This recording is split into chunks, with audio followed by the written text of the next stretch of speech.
tarde a todos.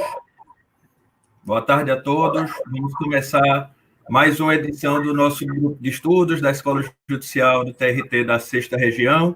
O tema que a gente vai discutir hoje é a revisão de acordos judiciais e parcelamentos de execução nesse cenário de pandemia. E nós estamos recebendo o professor Rodolfo Pamplona Filho para contribuir com a gente nesse tema tão tormentoso, digamos assim. Antes de mais nada, professor Pamplona, eu queria agradecer, em nome da Escola Judicial, do diretor-geral, do desembargador Ivan Valença, diretor, coordenador-geral, juiz Rodrigo Samico, e para iniciar, eu vou ler o breve currículo, o breve já é enorme, do senhor, para a gente começar a falar sobre o tema.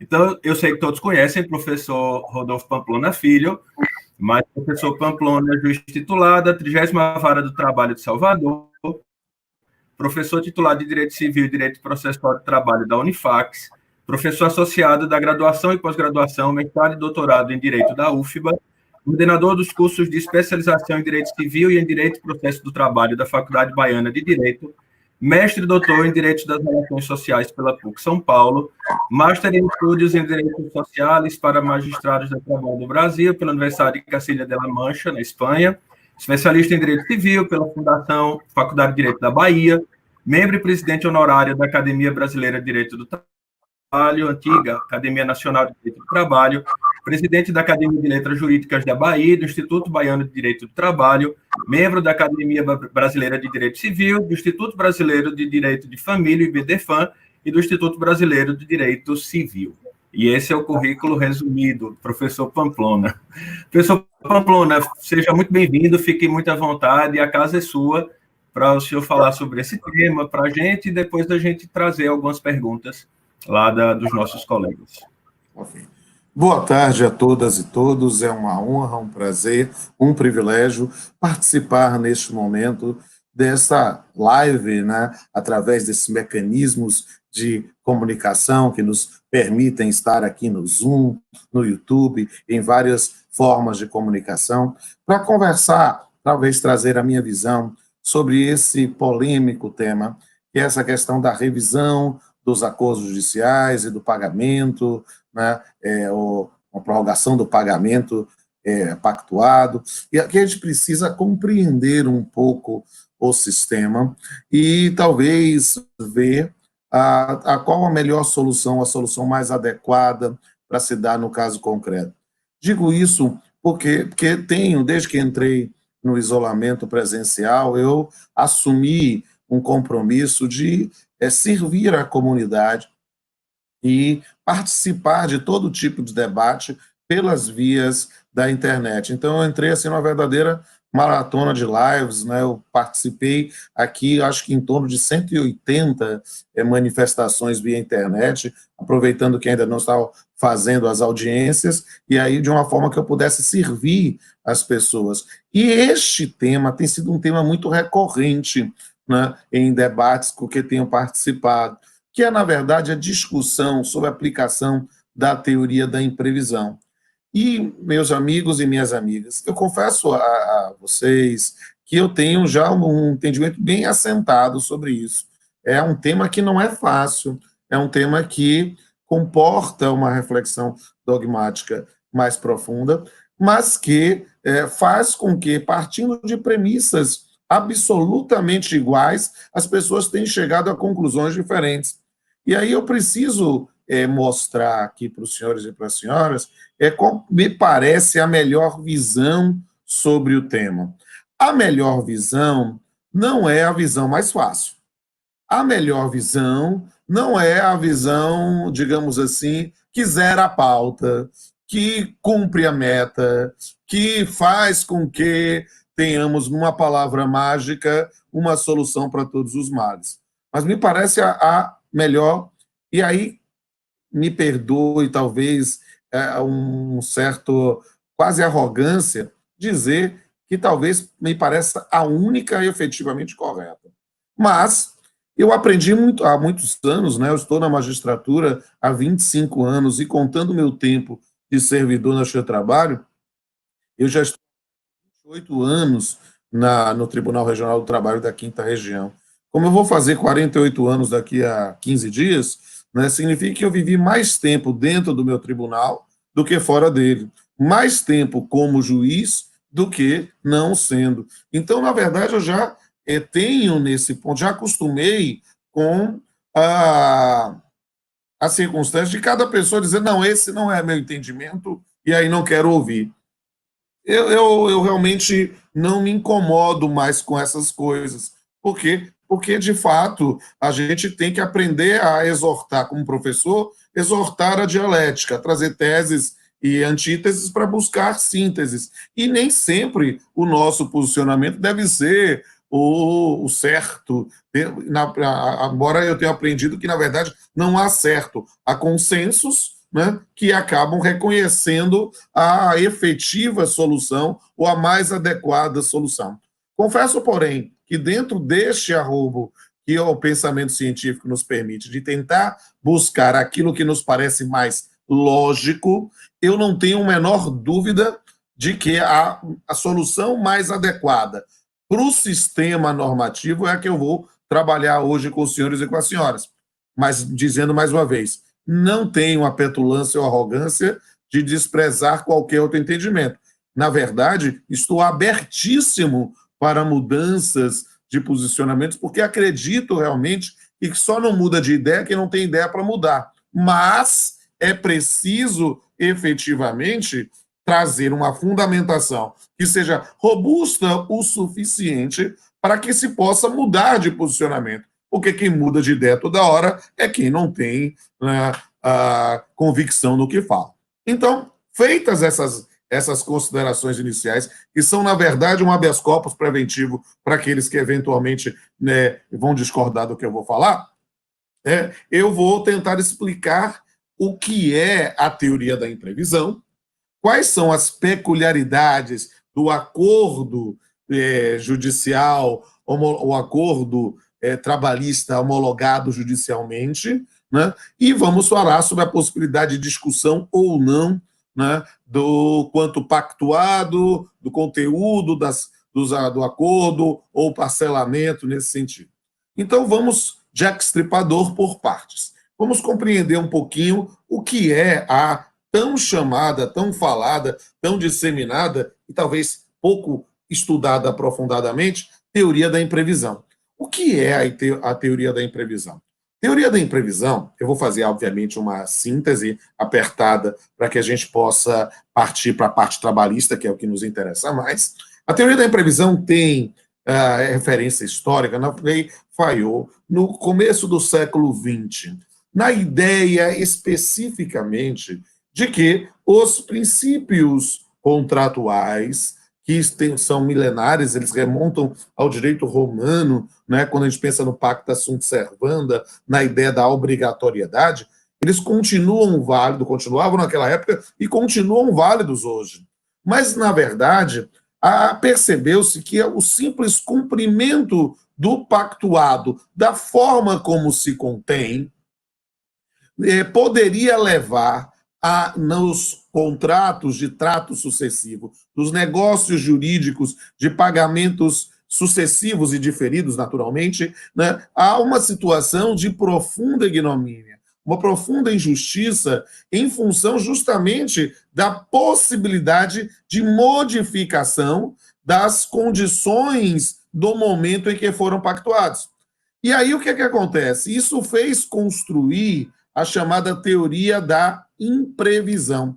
O que é a teoria da imprevisão em uma rápida síntese? Aqui nós vamos realmente fazer uma síntese apertada. A teoria da imprevisão é a possibilidade de uma rediscussão da obrigatoriedade do cumprimento do contrato quando há uma modificação substancial das condições do momento em que foi pactuado. E isso, na verdade, acabou sendo inserido a teoria da imprevisão com uma construção doutrinária que ganhou grande guarida jurisprudencial, que é a chamada cláusula rebus sic stantibus. O que é a cláusula rebus sic stantibus? seria uma cláusula implícita em todo negócio jurídico que é de trato sucessivo, em que, havendo uma modificação substancial, e se eu estivesse dando aula numa sala de aula com um computador digitando, esse meu substancial estaria em Times New Roman 36, sublinhado duplo e rosa, para que você ficasse ligado nesse ponto. Uma modificação substancial das condições em que foram pactuadas, né? Se ocorresse isso, haveria a possibilidade de cessar o cumprimento deste contrato. A lógica é a seguinte: o princípio fundamental, há princípios fundamentais do direito contratual, mas não se destacam no ponto de vista tradicional a ideia da liberdade contratual, a relatividade subjetiva, mas o que nos interessa aqui é a obrigatoriedade dos contratos. O pacta sunt servanda, ele é um princípio, continua sendo, mas o contrato se cumpre como se contém, mas enquanto as condições continuam as mesmas. Pacta sunt servanda, rebus sic stantibus. Ou seja, o contrato se cumpre como se contém, pacta sunt servanda, enquanto as coisas continuam da mesma forma, rebus sic stantibus. Essa ideia, que, como disse, é do início do século XX, de uma sua construção mais forte, não teve qualquer guarida no Código Civil 16, até pelo momento histórico que foi construído. Mas a ideia de que o contrato permite uma rediscussão dentro dessa modificação substancial foi, só a título exemplificativo, aproveitando o meu lugar de fala de professor de direito civil, né, que permitiu a criação ou reconhecimento jurisprudencial. A lei vai entrar depois, meus amigos. Jurisprudencial da criação da correção monetária.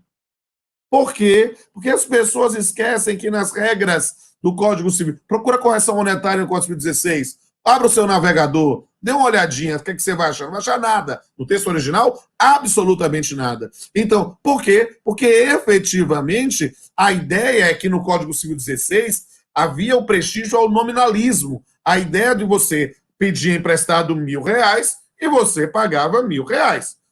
Você poderia imaginar o pagamento de juros, o chamado mútuo feneratício, mas era literalmente só os juros.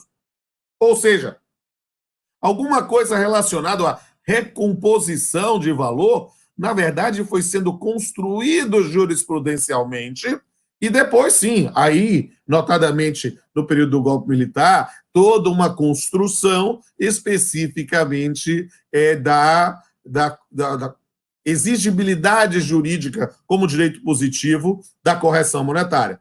E perceba, ou seja, a teoria da imprevisão, ela já influenciou o nosso sistema normativo, né? Ainda que seja como nessa visão mais ampla de inspiração para uma construção do direito positivo a posteriori, né? Muito antes do Código Civil de 2002.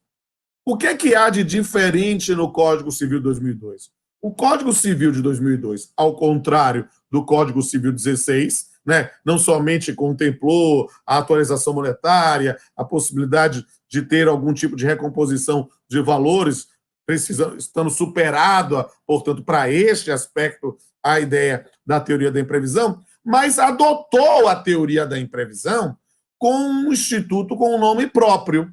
E aqui é sintomático verificar que, como havia ainda muita resistência, e há resistência ao reconhecimento da teoria da imprevisão, né, isso foi inserido no Código sob a modalidade de um instituto chamado resolução por onerosidade excessiva. E isso a gente precisa explicar também bem. Perceba, o Código, ele expressamente abarcou a teoria da imprevisão como um motivo para extinguir o negócio jurídico. Pensamos aqui em relações jurídicas de direito material, naturalmente, né? Para a extinção de negócios jurídicos pela modificação. Só que, neste ponto, foi bem o código, né, seguindo ao que, para quem estuda profundamente temas de negócio jurídico, e o maior nome do negócio jurídico no Brasil é um alagoano, mas também que atuou muito aí em Pernambuco, é Ponte de Miranda, né? Então, nesse ponto, o que é que nós temos nessa linha? A compreensão de um sistema normativo, que quer preservar o negócio jurídico. Então, note, a ideia da teoria da imprevisão entra no Código Civil de 2002, pensando em uma modalidade de resolução, ou seja, de extinção, mas em homenagem a um princípio da conservação do negócio jurídico. Diz lá, opa, caso a parte que esteja sendo beneficiada por essa desproporção em função dessa modificação das condições econômicas se prontifique a suplementar, a readequar o contrato, é possível, sim, haver a readequação. Observe que isso é algo que é uma provocação para uma readequação. Dentro dessa linha, nós temos essa previsão específica. Aliada pensando aqui, isso aqui eu pensando em macrosistema jurídico. Pensando em microsistema jurídico, nós temos no Código de Defesa do Consumidor, desde 1994, a possibilidade de uma revisão judicial de contratos, justamente calcado em situações de desproporção, não necessariamente de teoria da imprevisão, porque a teoria da imprevisão parte do pressuposto de que há uma equação econômica do contrato originalmente e houve uma modificação substancial dessas condições em função de fatos imprevisíveis, mas no decurso do tempo. No Código de Defesa do Consumidor, a gente vê isso de uma maneira clara, e isso inspirou, ainda que com menos arroubos, o Código Civil de 2002, na ideia de que não é somente a teoria da imprevisão, é também, às vezes, a desproporção originária, a lesão, que lá no Código Consumidor já tinha como previsão, e a gente só veio a conhecer a lesão como vício de consentimento próprio a partir do Código Civil de 2002. Antes a gente forçava a barra no dolo, né, para verificar determinadas circunstâncias, mas que não era exatamente a mesma coisa. E isso acabou, vamos aqui pensar nos serviços e desserviços, tá certo? A previsão do Código de Defesa do Consumidor, digamos assim, quem nunca comeu mel quando come se lambuza? O que é que aconteceu? Né? De repente, a própria noção de um direito subjetivo do consumidor, de uma revisão contratual, fez com que nós vivêssemos aí, eu vou usar uma expressão aqui meio estranha, uma festa, né, de admitir que determinados contratos, determinadas pactuações pudessem ser objeto de uma revisão pelo Poder Judiciário para readequar a equação econômica do contrato. Eu não tenho o menor problema na ideia de readequação de um pactuado a uma equação econômica que esteja muito clara originariamente. O problema, e aí eu disse que o que eu vou trazer para os senhores, eu não trouxe minhas conclusões ainda, mas já começo a fazer as críticas, né? O problema disso é que isso acaba estimulando voluntarismos jurídicos, né, de querer jogar para o Poder Judiciário a solução de todos os males. Ou seja, pessoas estão com uma determinada dificuldade, estão com determinados problemas para pagar e, de repente, querem que o Poder Judiciário reduza as prestações 10%, 20%, 30% de maneira lateral, sem buscar efetivamente uma demonstração objetiva de que houve essa modificação da equação econômica do contrato. E eu vou lhe dizer, sem medo de ser incisivo, porque, estando há tantos tempos na magistratura, já sem nenhuma desejo ou pretensão de ascender, quero me aposentar no primeiro grau mesmo?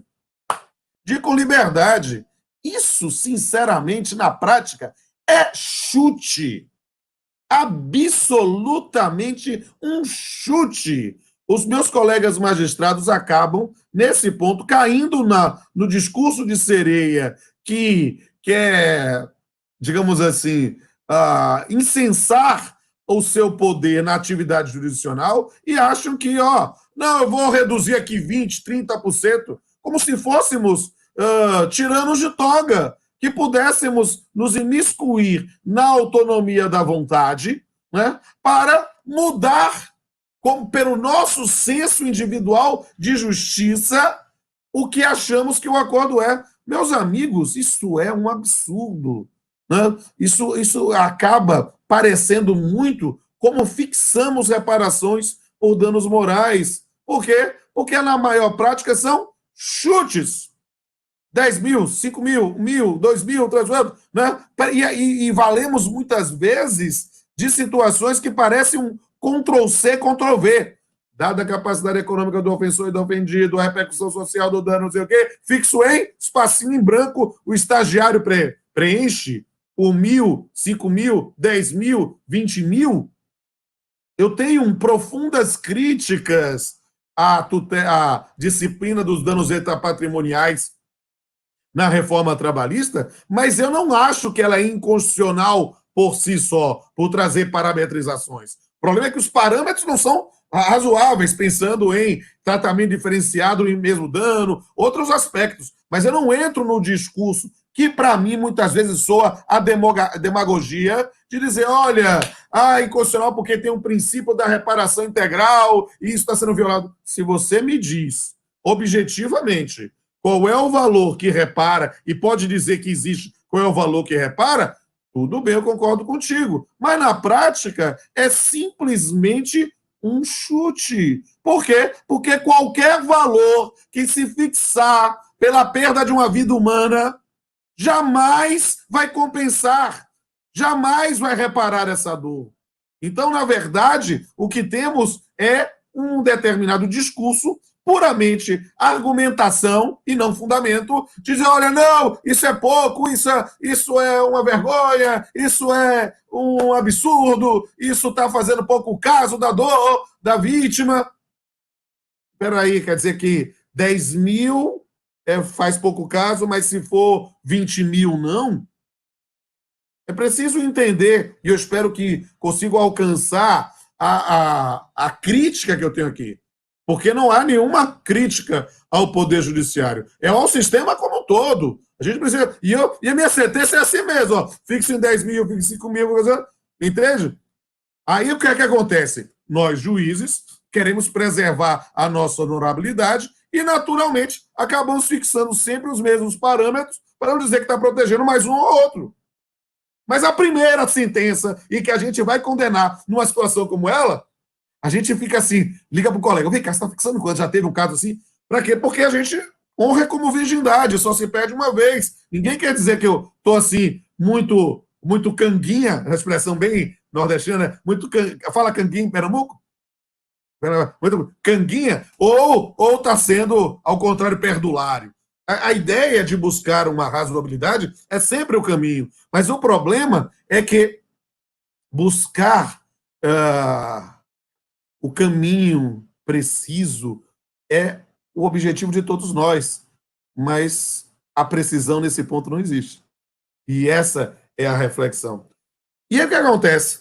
Meus colegas fazem isso, colegas estaduais, aí ação civil pública, Ministério Público, vai lá, juíza uma ação para redução de mensalidade escolar, e aí consegue a redução de 10, 20, 30%. Isso está acontecendo aí, está acontecendo aqui, está acontecendo no país todo, né? Mas perceba, essa solução prêt-à-porter, que, claro, o pessoal vai ver lá o Ministério Público como o herói que vai resolver a situação do consumidor. Claro, dentro de uma cultura que a gente não negocia, que a gente fica esperando uma resposta do Estado, né? Ver o Ministério Público fazendo essa atuação, claro, palmas para o Ministério Público. Como consumidor, é claro que eu quero ser beneficiado. Mas perceba que uma situação como essa não vai levar em consideração se é um grande colégio de uma determinada corporação que tenha no país todo ou um colégio de natureza religiosa que acaba tendo uma mensalidade, inclusive, mais barata do que os outros,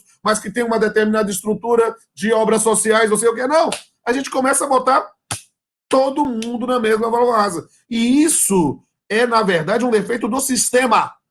Eu não estou falando mal isso nesse mundo estranho que a gente está vivendo, colega Matheus, né? Que é muito estranho que a gente vive hoje, porque as pessoas estão muito contaminadas com o discurso do ódio, né? Então, o que é que acontece? Elas tendem muitas vezes a dizer, peraí, não, ele é mortadela, ele é coxinha, ele aqui, ele é CPF, ele é CNPJ, ele é não sei o quê. Desculpa, eu estou querendo estudar o direito, eu quero entender o que é que o direito está falando sobre essa matéria. E isso é muito difícil, porque as pessoas taxam, a gente que é juiz, poxa, ele está acostumado há muito tempo, né?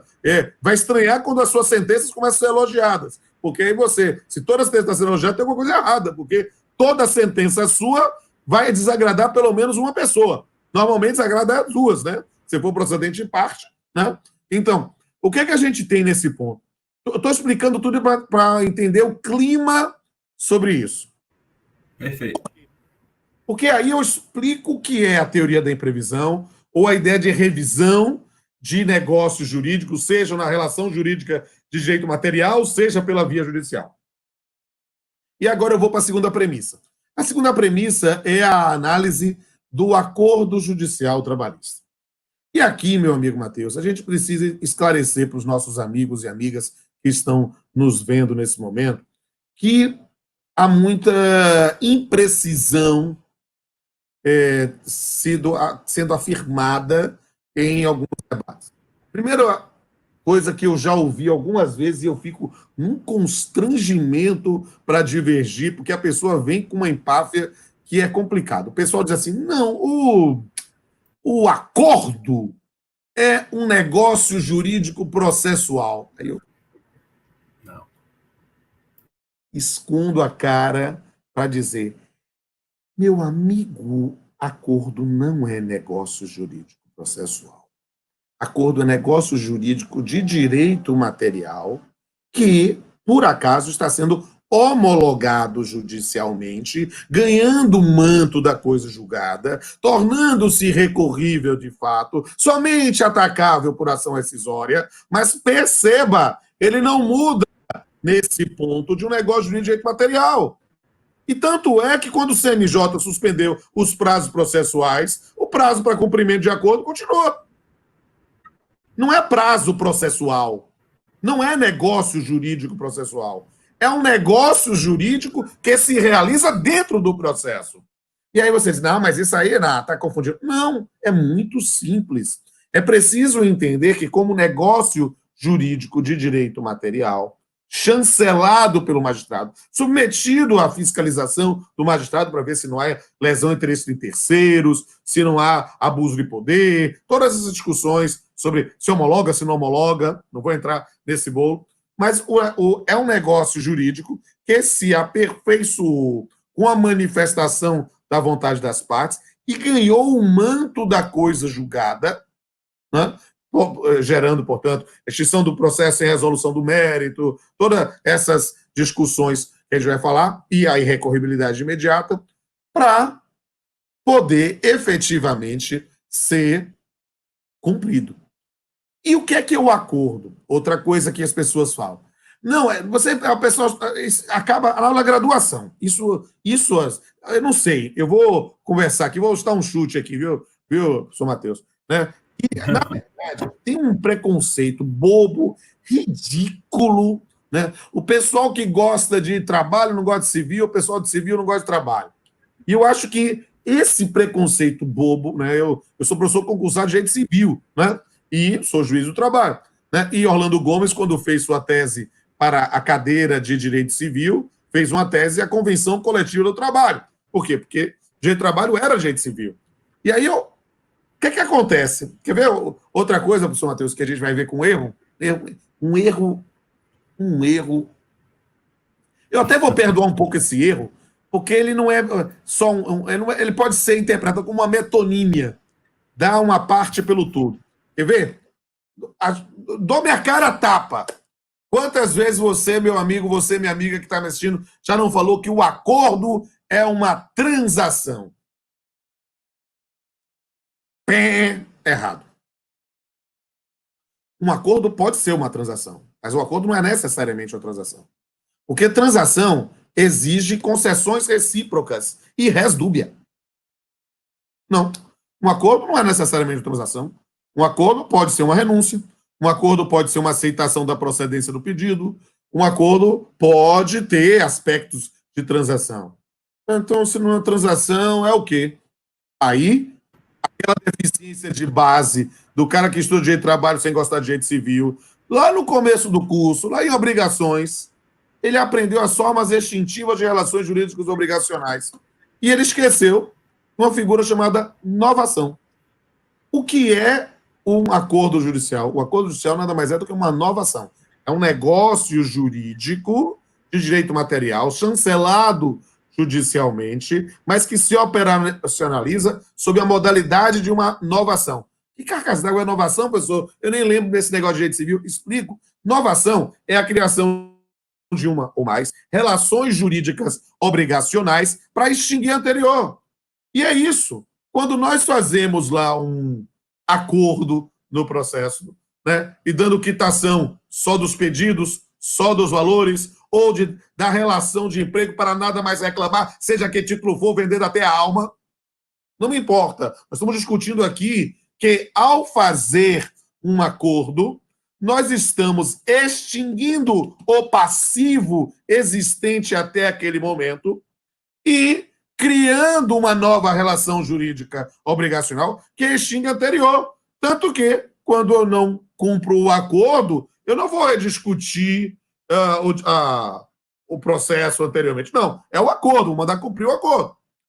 E aqui uma coisa que é importante também. A gente fixa o acordo, estabelece o acordo, discute as cláusulas todas, e a gente faz a cláusula penal. O que é a cláusula penal? A cláusula penal é uma multa, pessoal. Sim, ela materializa com esse nome que a gente adotou na prática, que é horrível, porque multa ou é sanção de natureza tributária ou penal. Não é tecnicamente multa. Cláusula penal não é multa. Parece multa, né? Não sei a idade do professor Matheus, mas lembra de uma propaganda do Denorex, né? Parece, mas não é? Então o que acontece? Parece, mas não é. A cláusula penal é, na verdade, uma pré-tarifação de perdas e danos.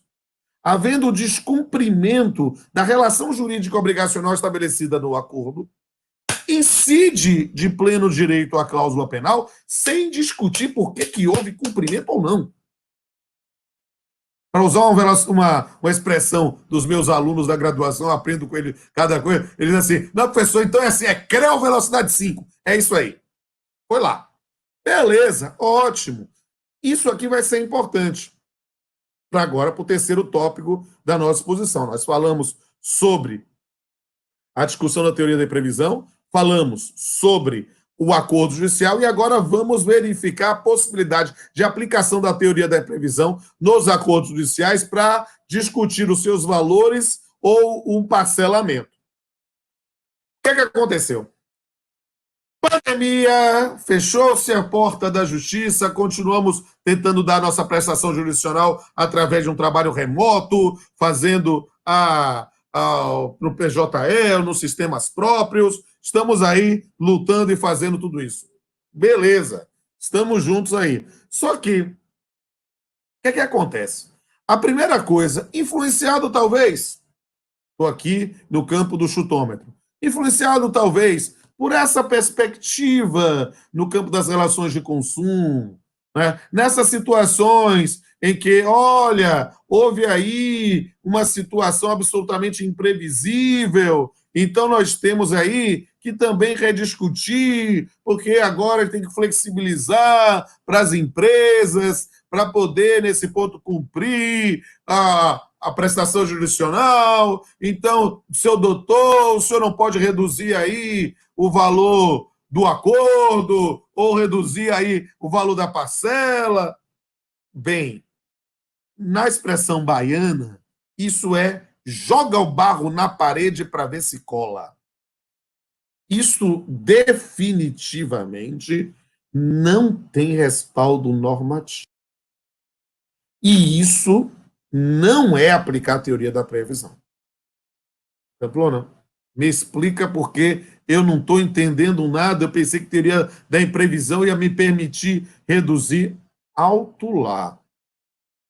Preciso entender o seguinte: a regra básica do direito contratual, a regra básica para os negócios jurídicos, o acordo judicial é um negócio jurídico, é o cumprimento da autonomia da vontade. É o pacta sunt servanda. Por incrível que pareça, que possa parecer uma coisa absolutamente surreal, não. Isso tem apenas 2000 anos. É isso mesmo. O acordo é para ser cumprido na forma como se contém. Mas, Pamplona, então não tem teoria da imprevisão? Tem. Mas o pessoal que é a teoria da imprevisão express, a teoria da imprevisão light. Diz assim, olha, estou invocando a teoria da imprevisão, seu doutor, tira aí 10%, 20% para eu pagar. Não. Isso é esse malveso que eu falei, de joga aí para o juiz, sabe? Ou que os nossos alunos dizem assim, não, eu já tenho, então vou tentar, né? Absolutamente equivocado. Está errado. Está errado. Por quê? Porque, na verdade, mas isso não aplica a teoria da imprevisão? Claro que aplica a teoria da imprevisão. Mas a teoria da imprevisão no sistema brasileiro já foi colocada inicialmente para a ideia de distinção. Não dá para extinguir a relação jurídica obrigacional, porque ela tem um manto da coisa julgada e ela é para ser cumprida. E nesse ponto, o negócio jurídico é para ser cumprido. Claro, não tem condição de cumprir a execução frustrada. Mas o que é que nós temos? Aí sim, e eu tenho feito lives no Brasil todo, professor Matheus, né? E nesse ponto, conversado com advogados em especial, que testemunham o quanto as pessoas estão mais abertas para negociar. Então, o que é que nós temos? E aí é um lance interessante. Para nós, que somos juízes, isso parece estranho. Porque a gente precisa entender que a aplicação adequada da teoria da imprevisão, não a aplicação marqueteira para aparecer como o herói de toga e depois do fenômeno da Lava Jato. Então, aí todo mundo quer virar herói de toga para dizer, é ele que salva. Não é isso. É isso. A previsão, a aplicação adequada da teoria da imprevisão é para dizer, doutor, nós temos um acordo judicial e efetivamente não conseguimos cumprir por causa dessa situação. Eu gostaria de procurar advogado da parte contrária e tentar negociar. O momento é de empoderamento dos advogados para a busca de uma negociação. E como diria o meu conterrâneo Caetano Veloso, cada um sabe a dor e a delícia de ser o que é. Ou seja, é na negociação de cada processo que vai se verificar, no caso concreto, a melhor forma para o cumprimento do pactuado. Inclusive, aí sim, com a possibilidade de rediscussão do conteúdo, modificação de valor ou de parcelas, ou o que é que seja. É o campo da autonomia da vontade. E aí a pessoa diz, mas isso sempre teve na Justiça do Trabalho, sempre teve a possibilidade. Sim, o que há de novo agora é que nós estamos vivendo uma pandemia, Pumbas. Ou seja, em que essa possibilidade de haver uma rediscussão do acordo sempre existiu e continua existindo, porque tem mais de 2000 anos. A gente pode fazer isso. Agora, a ideia, especificamente, é que nós temos um motivo até mesmo a provocar o Poder Judiciário. E aí sim, um papel de protagonismo que devemos ter, a busca de, vamos fazer uma inclusão em pauta, uma audiência virtual, vamos tentar negociar, vamos estar abertos para atuar como mediadores, vamos ver o que é possível, qual é a sua situação hoje, o que você pode pagar ou não, o que fazer, e, obviamente, exortar as partes a uma solução negociada. Mas perceba, o óbvio às vezes precisa ser dito. Quando um não quer, dois não bicam. Aqui é verificar a possibilidade de haver algum tipo de renegociação. E aí o campo do convencimento não é do magistrado, é da parte contrária, especificamente, devidamente assistido por advogado. Claro, aqui a gente... O óbvio, às vezes, precisa ser dito. Puxa aí, você está anotando? Puxa uma nota de rodapé. O óbvio precisa ser dito. É claro que eu não vou fazer acordo diretamente com o reclamante que está passando necessidade, passando por cima do advogado dele que está acompanhando. Claro que não, né? Então, vamos pensar. Ele vai ter que estar devidamente assistido. Não vamos pensar em abuso de poder econômico. Vamos pensar numa situação, olha, vamos negociar. E aí, o que é importante pensar? Negociou, beleza de Creuza. Sem problema. Tentou negociar, não chegou a um bom termo. O que é que faz? O que é que faz? Executa o acordo. Se o indivíduo diz que não tem condições de pagar, essa é uma execução frustrada. Até mesmo porque a gente precisa saber quem tem que estar empoderado nesse campo. Não perceba, a gente nesse ponto vai empoderar os advogados para negociar, mas o título executivo é em favor do reclamante. Ou seja, nós estamos modificando um valor que está já no patrimônio jurídico do trabalhador, do autor, do credor dentro desse acordo. E, obviamente, quem é que deve modificá-lo? Ele. Nós estamos falando do conteúdo do acordo. O acordo de R$1.000, de R$5.000, de R$10.000, de R$100.000. E nesse campo, se eles se resolveram, ótimo. Se eles não se resolveram, execute-se. Ah, doutor, fui executar, não achou dinheiro. Problema seu. Vou fazer o quê? Eu não sou eu que vou pagar. Vou mandar para o doutor Matheus, que é rico, para pagar. Eu não vou pagar, não tenho dinheiro. Entende? Então, vou fazer o quê? Claro. Por quê? Porque é nesse momento, meu colega Matheus, que a gente vai ver que muita gente vai querer se aproveitar. Nessas situações, nessas posturas bem intencionadas dos nossos colegas lá, estou reduzindo 10, 20, 30%. Ele está reduzindo, inclusive, de banco, de empresa, de delivery, de indústria, de álcool gel, de máscara, de luva, mercado, farmácia. Peraí, velho. Essas empresas, todo mundo está numa situação ruim. Mas essas empresas não tiveram uma modificação substancial do ponto de vista econômico. Todo mundo teve dificuldade, todo mundo teve prejuízo. O empregado também. Mas essas não dá. E que o nego faz assim, ó, a facão, tá errado. Tá errado. A Pamplona, mas eu não posso modificar o valor do acordo, sinceramente, ao que se pode, ao que se deve. Fazer isso, você está acreditando realmente que é um herói, que vai resolver a situação e vai mudar a autonomia da vontade. Por quê? Porque o ordenamento jurídico não lhe autoriza, em regra, isso. A pessoa, não, eu estou aplicando o Código de Defesa do Consumidor. Ótimo, beleza. Eu sou fechado a isso? Não sou fechado a isso. Mas me parece que a gente só deve aplicar em situações como essa, demonstrada objetivamente qual foi a redução para que eu possa verificar a proporcionalidade. E eu vou dizer com absoluta liberdade,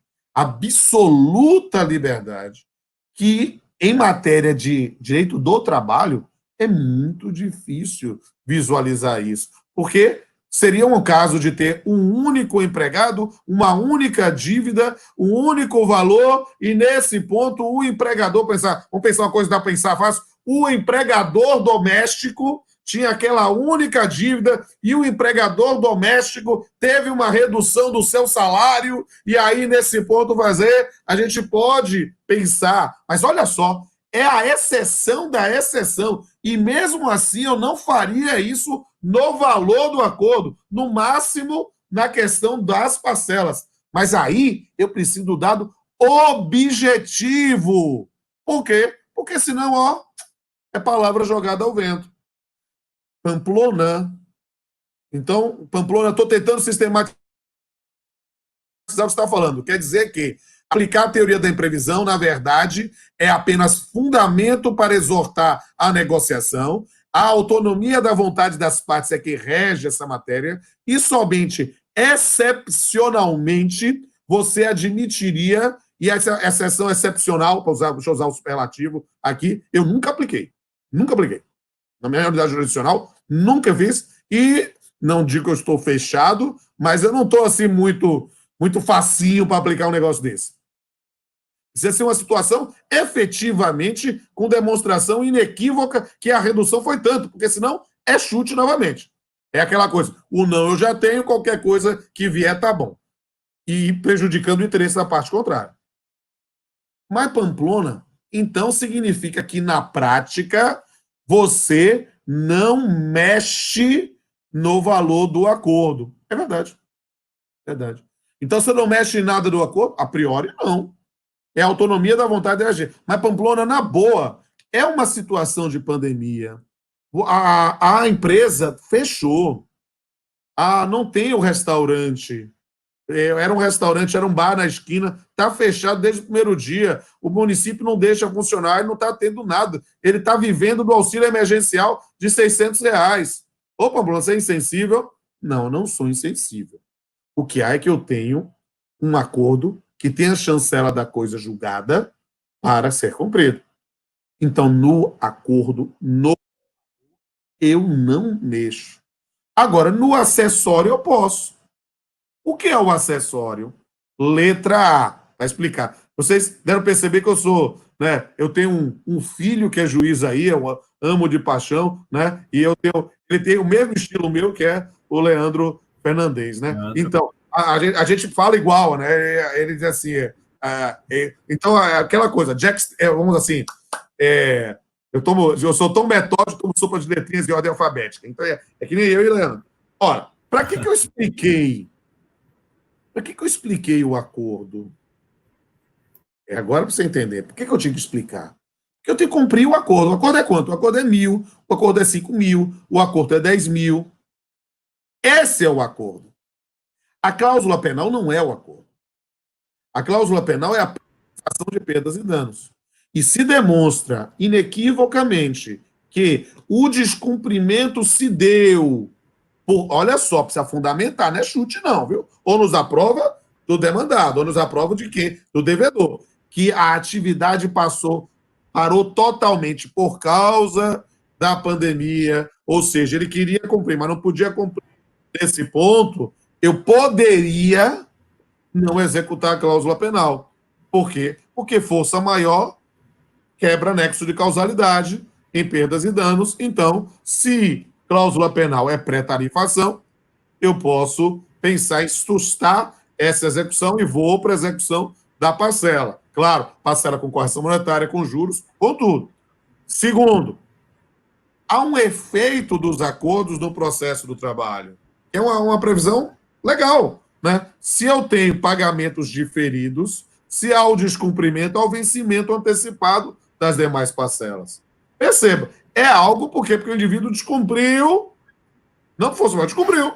Mas aqui, poxa, se a gente tem ainda pagamentos nessa situação, a gente pode fazer uma execução paulatina dessas parcelas. E terceira opção. Há tribunais, Matheus, e eu dou aula no país todo, agora só vou dar aula virtual, mas eu viajava com frequência, finais de semana eu sempre estava dando aula em todo o continente. Há tribunais que faziam isso de ofício, né? TRT, Mato Grosso do Sul faziam. Não sei como é em Recife. Na Bahia, não. Na Bahia é raro fazer isso. Mas, terceira opção que o magistrado pode fazer é a situação de uma aplicação analógica à execução de título extrajudicial em um valor que é incontroverso, ou que vai se tornar incontroverso, e o indivíduo, tá, doutor, eu falto pagar essas parcelas aqui, né? Estou devendo já essas, ainda tem, vamos pensar, venceu tudo já, está faltando todo. Me permita pagar 30% agora e o restante em até 6 parcelas com juros e correção. Não pode ter prejuízo para o credor.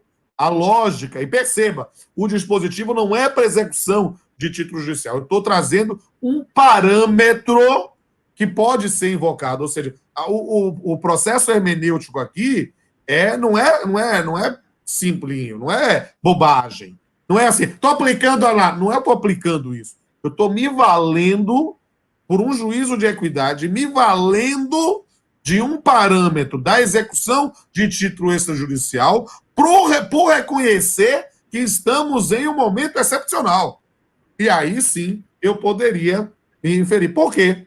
E aí eu digo com liberdade, um momento que eu não quero ser arrogante, mas pode soar, e peço perdão antecipado, peço um salvo-conduto, um habeas corpus preventivo, para dizer o seguinte: acredito nisso piamente. Você, meu amigo, você, minha amiga, pode pensar diferente, você tem a total liberdade. E se você conseguir me convencer, eu mudo de opinião sem nenhum problema. Mas eu desafio a verificar uma outra forma de resolver essa questão, né? Preservando os créditos do autor, observando a situação de força maior e respeitando a autonomia da vontade e a autoridade da coisa julgada. Acho que eu já falei demais. Estou à disposição. Eu sou tão metódico, estou sobretreinando. Perfeito. 57 minutos, pronto. Perfeito, Pamplona. Muito bom, brilhante a exposição. Eu tenho aqui algumas perguntas que foram selecionadas tratando sobre o tema. Uma vai direto nessa questão da cláusula penal. Acordos inadimplidos antes da pandemia. Seria possível, você sustaria a execução da cláusula penal também, postulada agora com base na pandemia? A priori, não.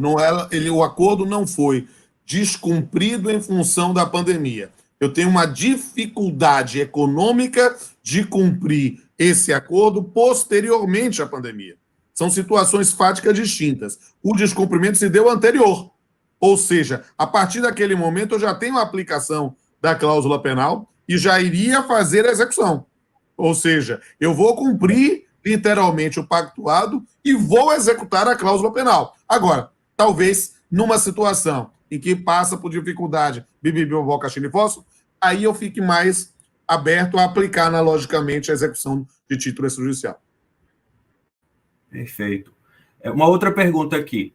Aplica-se a força maior? Eu acredito que é aquele 393 do Código Civil que está se referindo para sustar o pagamento por um... base. O 393 fala justamente que não vai ter perdas e danos. É com base no 393 que a gente pensa em não executar a cláusula penal. Não é pensar em força maior para não cumprir o acordo. Não. O acordo tem de ser executado. Agora, não é possível executar o acordo porque não tem dinheiro. Execução frustrada, baby. Baby, diria Justin Bieber. Pronto, vou passar a última pergunta, Pamplona, que a gente chegando no nosso tempo. Pronto. O artigo 525 do CPC, que menciona que o executado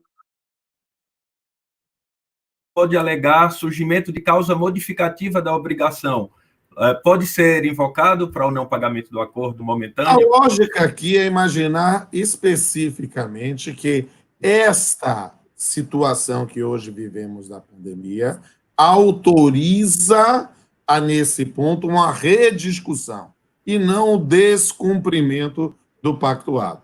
Perceba que o 525 está baseado na teoria da imprevisão da mesma forma. Então, aqui você vai pensar especificamente na cláusula penal e não numa rediscussão. Lembre-se que aí nós temos que pensar na nossa peculiaridade no próprio processo de trabalho e toda a construção tradicional de que é coisa julgada, só é desconstituída por ação rescisória, e não vai ter ação rescisória para acordo mesmo, só se for situação de conluio, se de dissimulado, alguma coisa desse jeito. Né? De fato, vamos executar mesmo. É muito simples. Pronto, aqui uma conversa entre colegas, entre servidores, entre juízes, isso não é mesmo? Entre advogados. Aqui é muito simples. Mas sem juros, rapidinho. Pronto, última pergunta, Pamplona, eu prometo, para lhe liberar. Aqueles parcelamentos de execução do 916, os pedidos de suspensão desses parcelamentos de execução, usaria a mesma lógica? Seria autorizado suspender o pagamento dos parcelamentos que vinham sendo feitos por alegação da pandemia? Eu acho que a lógica vai ser a do que eu estou trabalhando em regra geral. Nós podemos trabalhar sempre no campo da autonomia da vontade. O resto é querer literalmente jogar para o Poder Judiciário uma responsabilidade que não é dele. Nós estamos aí, está todo mundo em dificuldade. Está todo mundo em dificuldade, inclusive servidores, os magistrados, está todo mundo nesse ponto tentando resolver. Nós tentar resolver, tem que ter sensibilidade para tentar negociar. Não resolveu na negociação, o Poder Judiciário atua. E aí sim, verificando os efeitos. Pronto. A última mesmo, eu acredito que você respondeu. No final com relação ao a sua voz está vindo em partes, por isso eu estou prestando mais atenção. Diga aí. Pois não. Eu acho que você já respondeu essa pergunta, que é vencimento antecipado das celas. Alguns pedem que não se aplique o vencimento antecipado. Seria possível trabalhar nisso? Demonstrado que o não pagamento se deu por essa situação. E perceba, olha o que eu quero dar ênfase nisso aqui. Meu amigo, instituições financeiras, nós temos 5 grandes bancos nesse país. Vai chegar para mim, não pude pagar por causa da pandemia, eu nem tchum para ele. Vai ser juros imediatamente. Por quê? Porque não dá para levar a sério esse tipo de argumentação. Ah, não, mas é o bar da esquina, é a barraquinha, é o empregador ou empregadora doméstica que teve redução do salário, que perdeu o emprego em função da pandemia. Porque perder o emprego, por exemplo, não é hipótese para pensar. Em geral, acaba sendo um risco. Mas nessa circunstância, porque pode perder o emprego por causa da pandemia, nós já estamos num grau enorme de implemento, a gente faz. Mas a gente já faz de vez? Não. Vamos negociar, gente. Vamos negociar. E porque, uma das coisas, só para dar um arremate, então, porque, querido Matheus, eu digo assim com absoluta liberdade, e Léo, que é meu filho aí também, sabe isso, essa minha visão. Estou ensinando há 25 anos. E eu estou cada vez mais convencido que o magistério jurídico tradicional era muito errado. A gente só aprendia a brigar. A gente só aprendia a fazer petição inicial, contestação, recurso, como executar, fazer sentença. A gente não aprendia a resolver problema. Resolver problema é o grande desafio. Né? E resolver problema precisa ralar, precisa aprender a negociar, precisa dar tempo, a dia para hoje, para amanhã, fazer isso. É fácil? Não, não é fácil. Resolve tudo? Não resolve tudo. Mas, na verdade, a gente constrói, e aí, se me permite uma base filosófica, é um consenso democrático habermasiano. A gente vai, nesse ponto, buscar o consenso para resolver essa circunstância. Espero ter agradado a todos e todas. Quero divulgar aqui minhas redes sociais. Me procurem todos e todas. Sou eu mesmo, não é assessoria, não. Sou eu mesmo que respondo. Procure lá no Instagram, R. Pamplona Filho, e procure meus 2 canais no YouTube. Canal Pamplona, canal Papiano com Pamplona. Estou autorizando aqui, doutor Matheus, a divulgar aí nas redes de comunicação aí da escola. Pode dizer, sou eu mesmo. Para mim é interessante ter essa interface. Eu acho que a gente está prestando um serviço, né, quando a gente atua nesse ponto, esclarecendo o cidadão e a cidadã sobre seus direitos. Estamos aí. Perfeito. Pronto. Os colegas estão brincando que eu passei a última pergunta já umas 5 vezes. Eu queria agradecer a participação do professor Pamplona no nosso grupo de estudos. Foi excelente, brilhantização, esclareceu muitas dúvidas que nós tínhamos. Mais uma vez, agradecer em nome da escola. Até a próxima. Até a próxima, gente. Obrigado a todos que assistiram também. Os que assistiram. Depois a gente consegue o link dessa aula, ou ela é fechada? Se puder mandar depois o link. Sim. Não, ela está no... Mando sim, ela fica no YouTube da Escola Judicial. Eu vou baixar no meu canal também, eu divulgo a Escola Judicial, vai ser um prazer fazer essas referências. Quero mandar um abraço aí a todos e todas. E a gente se encontra. Me procure mesmo, viu? Eu quero ver todo mundo lá no meu Instagram depois, vai ser ótimo conhecer cada um de vocês. Perfeito. Um abraço, Pamplona. Até logo.